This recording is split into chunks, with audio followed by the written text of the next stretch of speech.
তুলে ধরা, এটাকে আরও মানুষের কাছে পৌঁছে দেওয়ার পরিষেবা কিংবা চা শিল্পকে সমৃদ্ধ করা, প্রসার করা এবং জনগণের কাছে এটা আরও গ্রহণযোগ্য করার সর্বদিক থেকে প্রয়োজনীয়তা অনুভব করার জন্য কিন্তু রান ফর টি করা হয় প্রতি বছর। সেই হিসেবে আজকেও অনুষ্ঠিত হয়েছে, অনেক প্রতিযোগীরা অংশগ্রহণ করেছেন। যারা বিজয়ী হয়েছেন এই আজকের এই 5 কিলোমিটার পুরুষদের এবং 3 কিলোমিটার মহিলাদের মধ্যে যে প্রতিযোগিতা যারা পুরস্কৃত হবেন তাদেরকে আগাম শুভেচ্ছা জানাই। তো আমি বলবো যে আমাদের রাজ্যে 2018 সালে বিজেপি সরকার আসার পর সমস্ত দপ্তর, সমস্ত বিভাগ, সমস্ত বিষয়ের উপর আমাদের সরকার গুরুত্ব দেয়।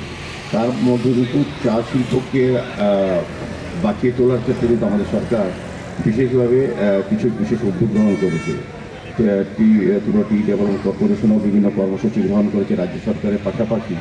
তো আমাদের চা শিল্পকে সমৃদ্ধ বলেছেন যে আমাদের চা শিল্পটাকে আগে আমরা আমাদের রাজ্যে যারা বসবাস করি জনগণ বা কিংবা যারা চা পিপাসু বা চা ব্যবহার করি তারা জানতাম না আমাদের রাজ্যে ভালো ভালো চা তৈরি হয়, যেগুলিকে আমরা ব্র্যান্ড জানতাম না। আমাদের রাজ্য সরকার আসার পর আমাদের কর্পোরেশন তারা কিন্তু ব্র্যান্ডিং করেছেন। এখন আমরা জানি আমাদের রাজ্যের উৎপাদিত চা ব্র্যান্ডের মধ্যে সেই ব্র্যান্ডের মাধ্যমে আমরা পেয়ে যাচ্ছি। তার স্বাদ এবং তার গুণগত মান উন্নত করে আমাদের কাছে পৌঁছে দেওয়া হচ্ছে। পাশাপাশি বাগানগুলিরও যে অবস্থা ছিল তার থেকে অনেকটা পরিবর্তন হয়েছে, বাগানগুলি উন্নত করা হচ্ছে। বাগানে যারা শ্রমিকরা রয়েছে শ্রমিকদের থেকে চিন্তা করে যারা চা উৎপাদনের সঙ্গে যুক্ত আছেন এই রাজ্যে তাদের কল্যাণে কিন্তু সরকার অনেক কর্মসূচি গ্রহণ করেছে। আমরা দেখেছি দীর্ঘ বছর ধরে চা শ্রমিক যারা বঞ্চিত ছিল তাদের মজুরি বৃদ্ধি করেছে আমাদের সরকার।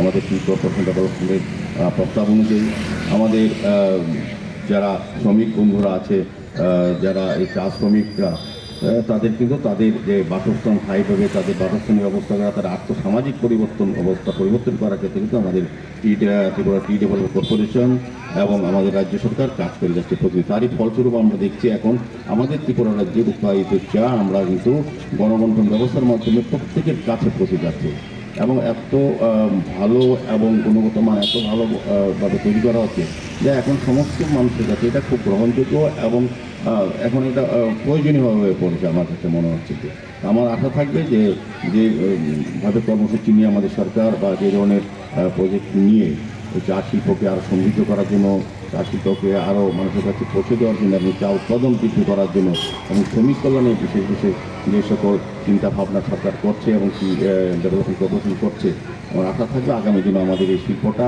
যেটা হারিয়ে যাচ্ছিল, এটা মানুষ জানতো না, এটা এখন সমৃদ্ধ হবে, প্রসার হবে এবং আমরা এর থেকে এটার সার্ভিসটা আমরা পাবো বা এটা আমরা উপভোগ করতে পারবো সার্বিকভাবে। তো আমি আজকে এই ত্রিপুরা টি ডেভেলপমেন্ট কর্পোরেশনের উদ্যোগে যে 10 ঘন্টি দৌড় হয়েছে তার সফলতা যেমন হয়েছে, যারা পুরস্কার দেওয়া হবে। এখন আগামীকালকে এই ধরনের একটা মেগা ইভেন্ট করা হয়েছে।